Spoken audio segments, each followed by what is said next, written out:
obviously because of the fact it was illegal for so many years, and I mean a lot of our efforts were towards that, interdiction. I would welcome that, and I think every chief would. That knowns are better than unknowns, and I think it's much, as you see in my testimony, that those unknowns sometimes put us all in unsafe situations. I think the other thing I just wanted to throw in, there is a metro link that the HHS has. I'll give you an example today. I checked 6 names at lunchtime of people that I know in my community are medical marijuana caregivers. 3 of the names came back as not registered. So we need to also look into that part of the system as well. I mean, they're working on it and getting it to us, but it isn't. Well, not completely, not refined yet. Are there any additional questions for Chief Grayson? Yes. Yes, Representative Sanderson. You mentioned the Metro Link. Is that incomplete because of it's not having the correct information entered into it as caregivers register? I would say either it's the timeliness of that, but in this case, some of these people have been in my town for several years producing, so I find it hard to believe. So I'm not quite sure why, whether they've been changing the system. As we know, sometimes when you update systems, you lose information. Mm-hmm. But I know that it is not correct and it's not helpful in any way. Not correct as in, the ones who came up as non-registered actually are registered? Yes. So, I mean, obviously, if we stop somebody in the middle of the night, they gave us a card, we ran through the link, we're left to wonder whether that is truly, a document that's, legitimate or not. Thank you. Thank you. Does the committee have any additional questions? Seeing none, thank you.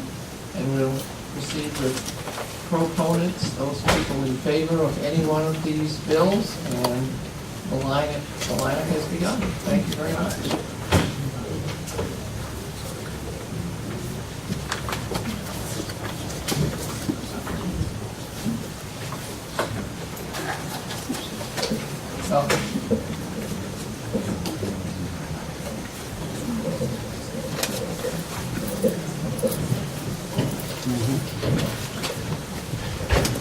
Good afternoon.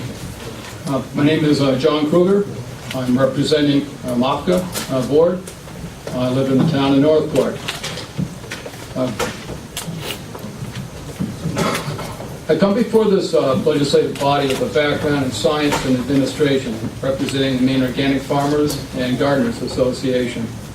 I'm a board member and chair of the MOFCA Certification Services Management Committee.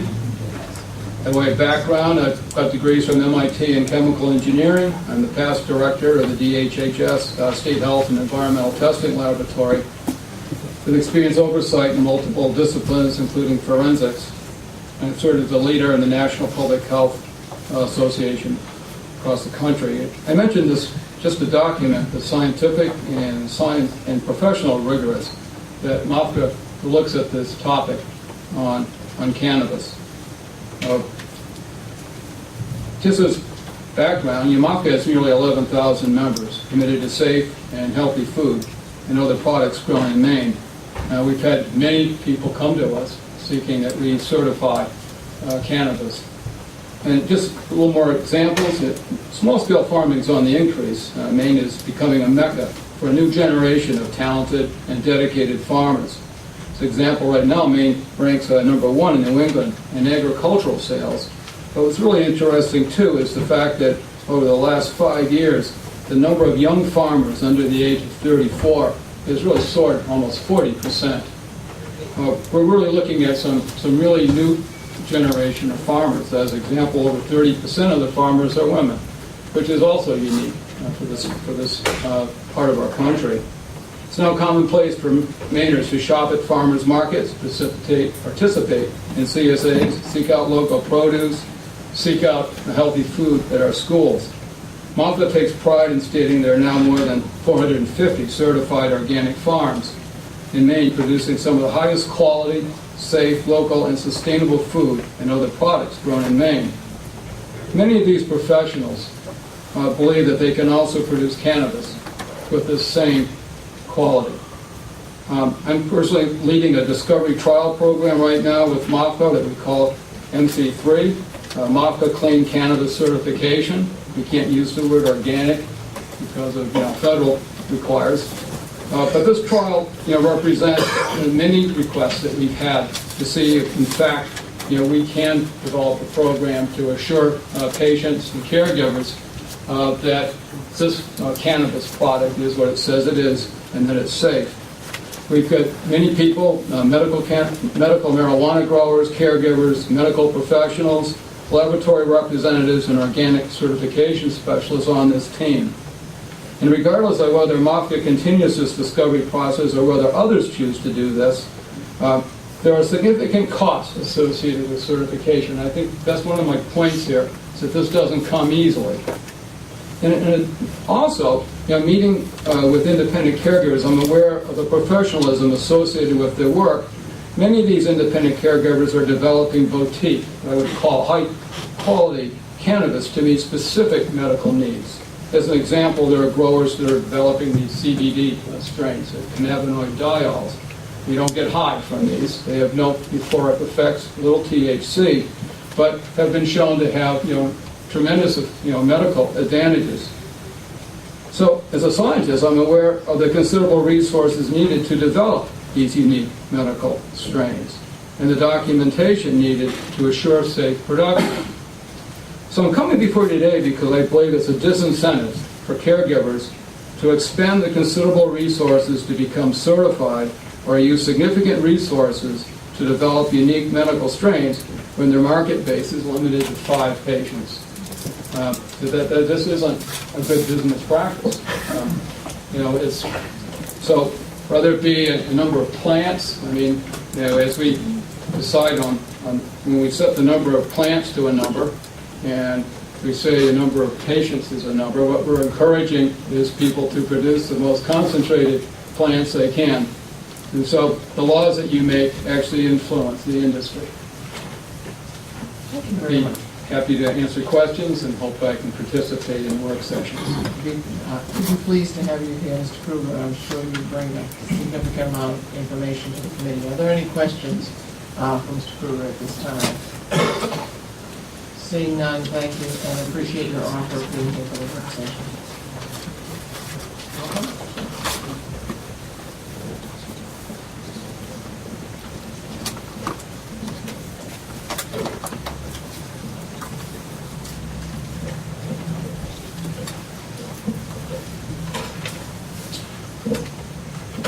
Senator Haskell, members of the Joint Standing Committee of Health and Human Services, my name is Mark Crockett.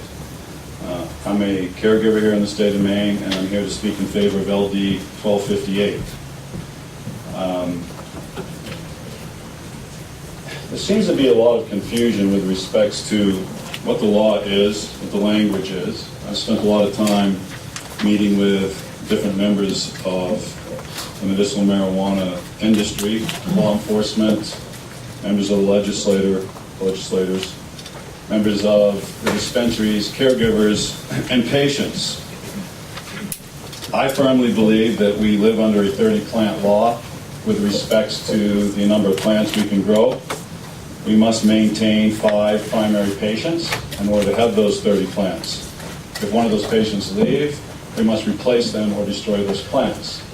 Obviously, being a businessman, of which I paid a license for, spent a substantial amount of money to build my business, I obviously don't want to destroy plants. So I'm in the business of making sure my patients are satisfied. However, with that said, patients have choices, and that's our number one priority, are the patients. If I cannot provide them with the strains they need, I have a crop failure, I don't make the edibles that they need, they have a right to go somewhere to get that medicine. I may be able to provide them a portion of what they need, but they still have a right to go somewhere else, and it has to be our common goal. Therefore, patients come and patients go, and we live under that law. However, the law is interpreted by many different people and in many different ways. I'm here today to say that I would like to run my business under how I perceive the law, which is I can grow 30 plants, and with those 30 plants provide as much medicine, quality medicine, as I can to my patients. Now, with that said, we also operate under basically a cloud because we haven't accepted or worked with, supposedly, DHHS and their need for enforcement of quality control and public safety. It's really not the truth. We're open to that. We've been open to that all along. It's just that if we go along with all the requirements of a legitimate business in the state of Maine, background checks, license fees, regulations, inspections, taxes, then we should be able to operate as a legitimate business in the state of Maine. I really feel that that's something that's time has come. It's time for everybody to realize that we're a business. In fact, we're probably the majority of the industry in the state of Maine. We're well over 1,000 farms. Many of them are small farms, but we're a huge part of the industry. There's many, many big corporations coming. There's many, many people trying to support legalization for recreational use. We're up against that. We're up against giant corporations that exist here now in the state of Maine. They have unlimited patient rights. They have basically then unlimited rights to grow as many plants as they want to if they have unlimited patients. We have a 30-plant law. We would like you to recognize that, give us the opportunity to work under those conditions and under those laws. We're open to law enforcement. I've met with them. We're open to inspections, quality control, and public safety. In fact, we support it because it's not inevitable that legalization for adult use is going to happen, but it looks like there's a very high possibility. And if we don't take care of what we need to do under the medical marijuana structure, we're going to be in a real bad place if that gets passed in the next couple of years, because we have nothing at this time. But please, respect us as businessmen and women. Respect us as professionals. We're well over 1,000 strong. We create a lot of jobs. We want to be able to do it with taxation and with employees that are legitimate, and work with us to move this industry forward. Thank you. Thank you, Mr. Crockett. Are there any questions, Mr. Crockett, at this time? Seeing none? Thank you.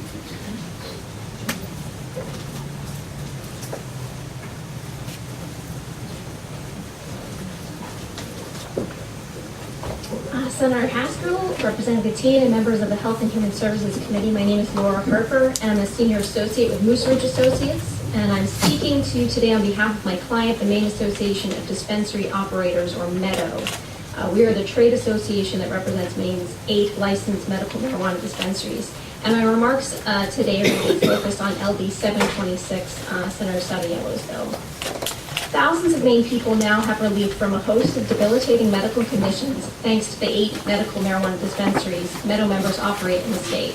With a physician certification, patients with cancer, HIV/AIDS, Lou Gehrig's disease, Crohn's disease, Alzheimer's disease, post-traumatic stress disorder, and other conditions may access medicine that is demonstrated to improve their quality of life and ability to function. Medical marijuana diminishes suffering for our families, friends, and neighbors. Maine's dispensaries are all small, not-for-profit Maine businesses run by professionals in patient-focused settings and with missions dedicated to providing safe and clean medical cannabis to the patients they serve. 100% of our product is Maine-grown, and dispensary operations are strictly regulated by the state of Maine. And it is with this in mind that MEDO approached Senator Saviello last fall to share our concerns about the existing inequities playing out in Maine's medical marijuana program. LD 726 and the proposed amendment offer several changes to Maine law that we feel will increase patient safety and help raise the standard of medicine and strengthen the integrity of our industry. As Maine experiences a period of rapid growth in the caregiver community, it's crucial that our laws and regulations keep up.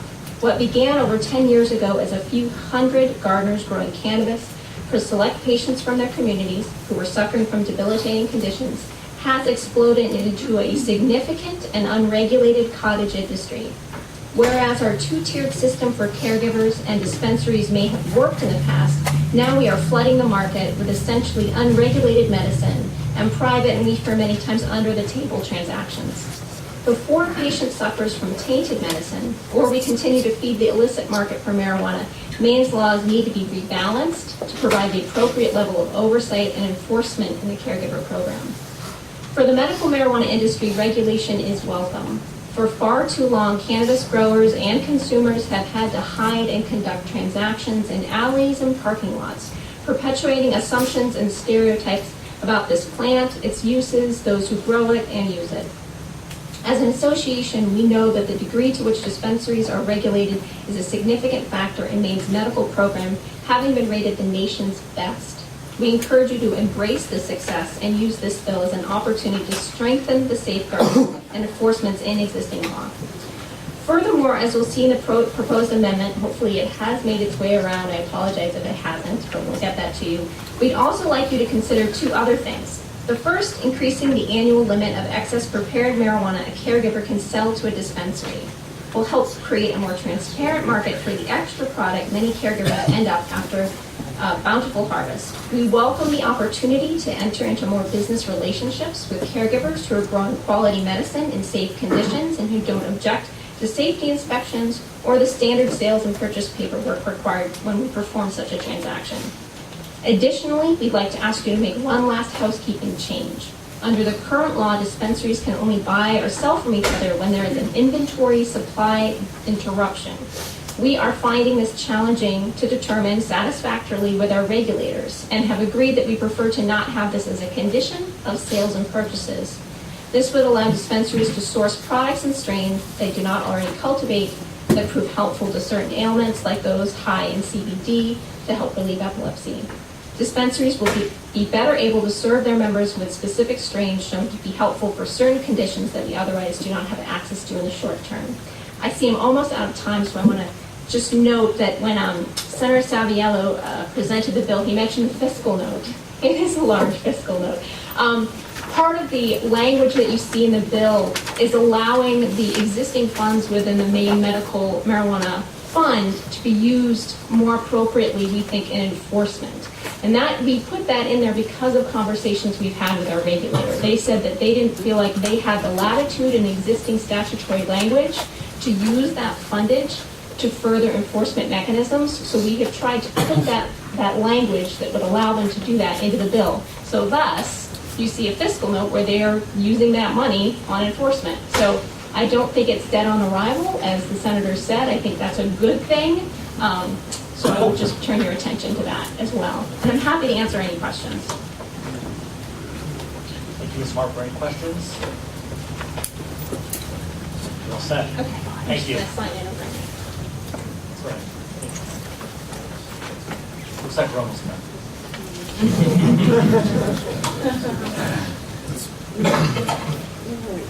You can go on.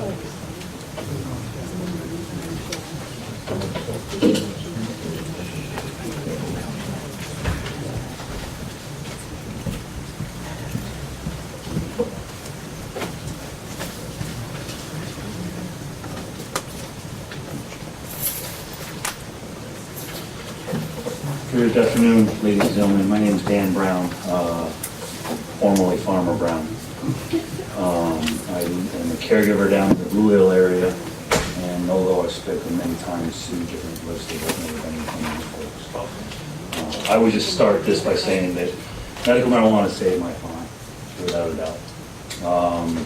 We were in a different industry and having some struggles, and one of our people asked us to grow medical marijuana. I was totally knew nothing about it, just another thing, and they talked me into it. And I came at it from that angle. It was just another crop to me. Put the tomato in the ground, put the cannabis in the ground. I knew nothing about it. I don't smoke it. I don't anything like that. It has now become the focus of our lives and our farm. We love it. We enjoy it. And growing it is a challenge. It's enjoyable. I really like it with it. And I guess I come at this testimony and from that background.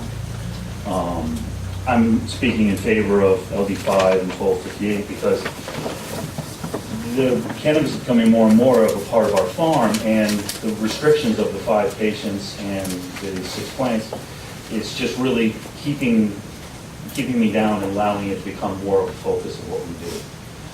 I now have 5 patients under my care. My wife now has her license, and she will be maxed out. And we literally have a stack of 5 people on a waiting list that want to work with us. So this, if we had LD5, would allow me to sign them up and allow them to work with it. I'm one of the people that Ms. Russell was talking about. I can get over 3 pounds of marijuana off the plant if I do my job right. I did that last year, and when it was just me, and that's no reason I wouldn't do it this year with my wife and going forward. There's no way the people that I'm working with can use that much marijuana in one time. But I'm good at what I do. I grow things. So if I had the opportunity to get more patients, that would allow me to make more revenue, make a bigger part of what I'm doing, and be more successful. And I think that allowing me to have more patients also allows me to work with more local people and allows us to keep more in the local business. I'm not against dispensaries, but it's just a little bit of a different aspect, different thing. I hate to turn somebody away because they only use a few grams a week or a few grams a month.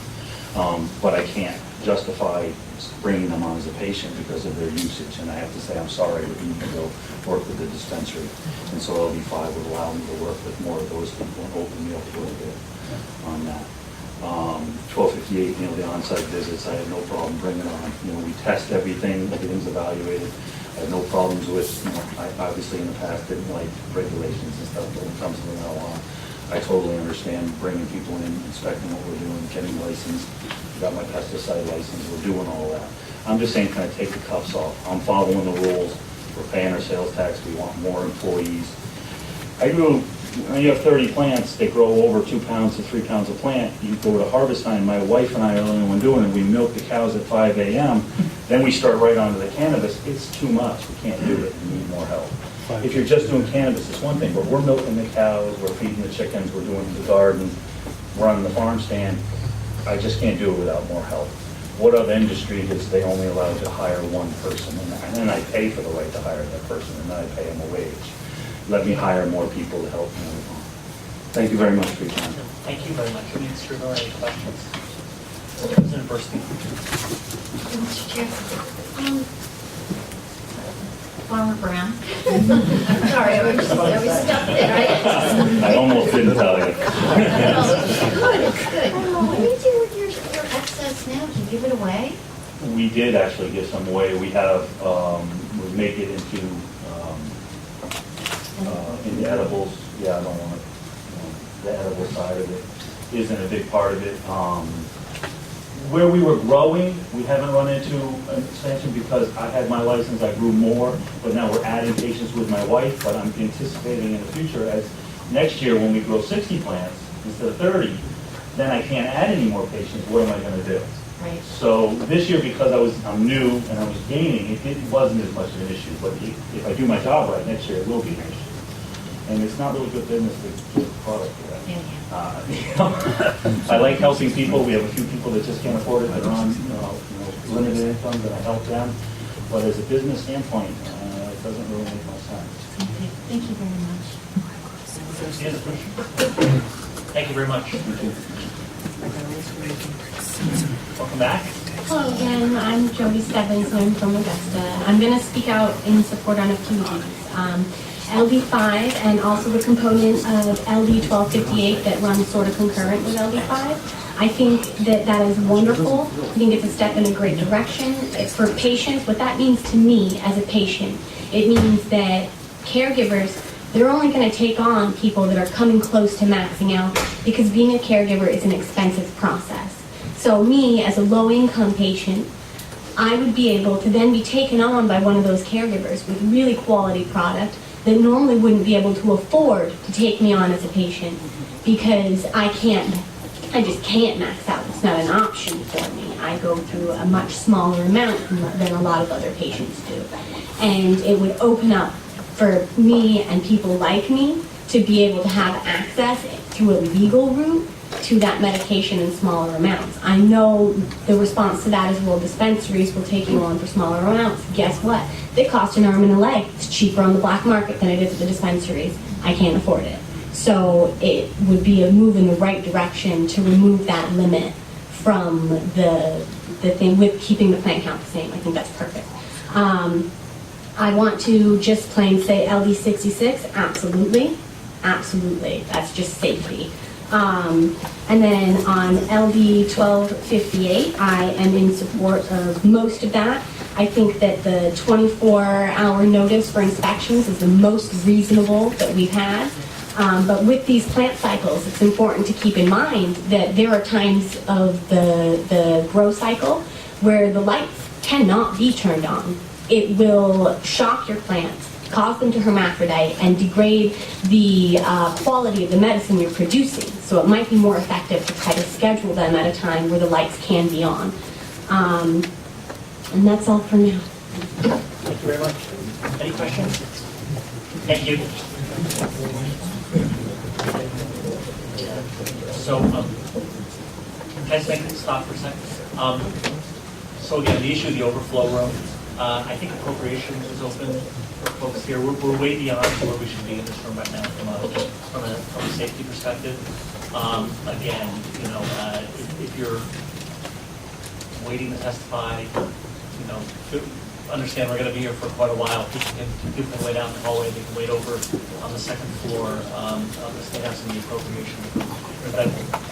And we are broadcasting in there, so you will be able to hear it. So again, it would be great if we could find a way to have this room be limited to the number of people who could actually see it. So I'm going to ask you to try to honor that. Thank you. Okay. Hi, my name's Kim Sear, and I'm from Rumford, Maine. I am a patient. My son's a caregiver. I became a patient first, realized I had extra marijuana left over, didn't know what to do with it. It was in the early stages of this process. My son came home, didn't have a job, decided to be a caregiver. That'd be a good thing. Then we ended up with too much marijuana. In the beginning, it was give it to the local police. Well, I come from Rumford, and that wouldn't be a good option at all. I might be met halfway, and I'd be in jail. So I am for LD5 and LD 1258. Love to be able to get rid of our excess to patients that want small amounts. I've been turning down a lot of patients because it's small amounts and they can't afford it. As caregivers, if all 1,750 of us had 5 patients, we're putting in well over $2 million into the system. 120,000 up from the dispensaries. We kick in a good fair share. And we'd like to have it a little bit more fair money wise, as registration and everything else. Don't mind being inspected, but people inspecting us have to know the process. I can't have somebody coming from one grow room with spider mites, walking into mine, inspect it, and then leave, and all things are good.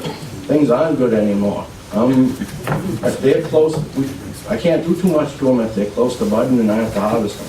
They're gone, I gotta get rid of them. Everybody else knows that too here.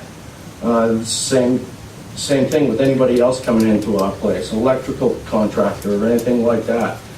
When I have somebody come in and try to do something in my rooms, I have them put a paper suit on.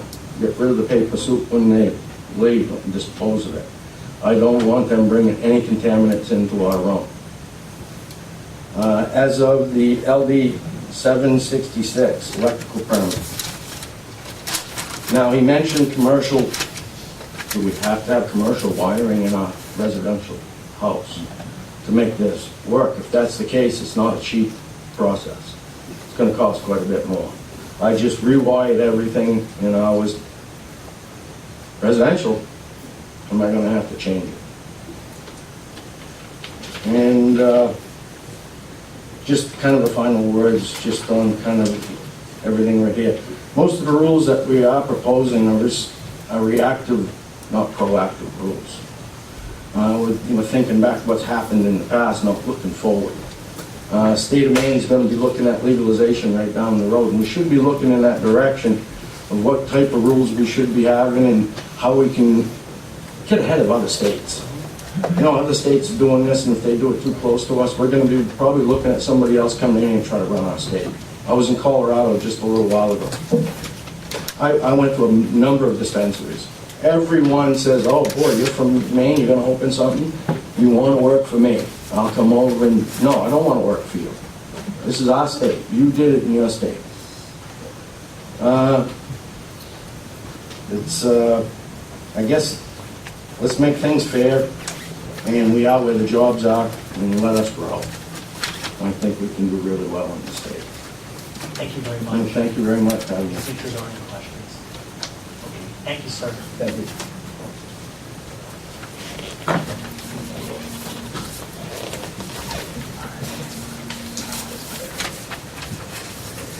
Good afternoon.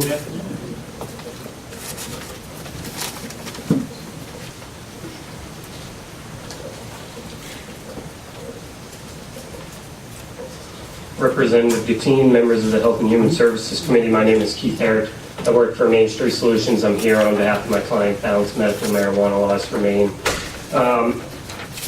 First, I just want to start by saying, basically the whole reason why we're having the conversation today is to make a businessmen and women a legitimate business in Maine. I think you've heard that from some other people, and I think you'll continue to hear it today. I think, the idea of the sell what you grow is an important one. And the reason being, whether you agree with legalization or not, whether you think it's going to pass or not, or something will get out of the legislature this session, having a conversation about a system that already exists, that's already been approved around the medical marijuana industry, and it's going to set a process to go into the legalization in the future. I think that having that conversation on all these bills now is very important. We are here in support of many of the concepts laid before this afternoon. LD5, we like the concept of that bill. Senator Saviella's bill, we agree with the inspection pieces, and we agree with the concept that if you're going to be seen as a legitimate business in Maine, you're going to, inspections, paying your taxes, abiding by the rules, and making balanced medical marijuana rules that dispensaries have to abide by. We agree with all of that. In return, we want to be able to be seen as a legitimate business moving forward and being able to sell the product. Like you've heard, it's not good business practice to give away your product. The bill that we're here, we think is the best vehicle for that would be Representative Sanderson's bill, LD 1258. I think it addresses the major concern of being able to sell what you grow. I can't think of another business where you hand off your excess and then you try to stay in business and you try to hire additional employees, which are important, but you are limited in what you can sell. And as I've spoken to caregivers and my client, different people can grow different amounts, different people can grow different product quality. One of the things in Senator Saviella's bill is increasing the 2 pounds to 5 pounds to be able to give your excess to or sell your excess to the dispensaries. We agree with the concept. It does help, but it's still not going to be the sell what you grow. And they should have a right as a patient to go and get a different product from different caregivers and different providers across the state. The biggest, what I'll leave with you guys with, is we're trying to create a partnership between the department, between the caregiver community, between the dispensary community, and most importantly, between law enforcement. We know that their hands are tied. We want to work with them moving forward, and we want to create a relationship to abide by. So I'm happy to try to answer any questions. Also, I will be here for the work session, as will my clients. And if you guys need anything, I'm in the halls. Thank you, Mr. Herrick. Any questions? You're all set. All right. Thank you. Thank you.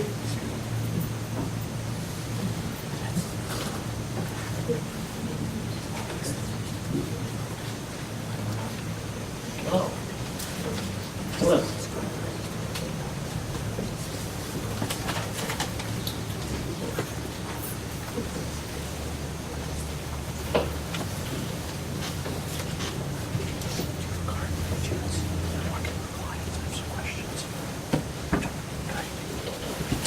See a support sheet for 1258.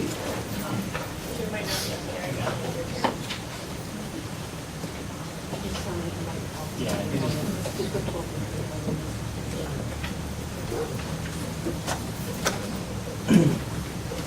Thank you, committee members, for hearing us today. Currently, the Maine medical marijuana program is one of the most robust in the nation. you need to introduce yourself. Oh, sorry, Aaron. My name is Aaron Worthing. I'm a small business owner in South Portland. The Maine medical marijuana program is the most robust in the United States. I think the caregiver program has a lot to do with that. I am not a caregiver. I am a patient.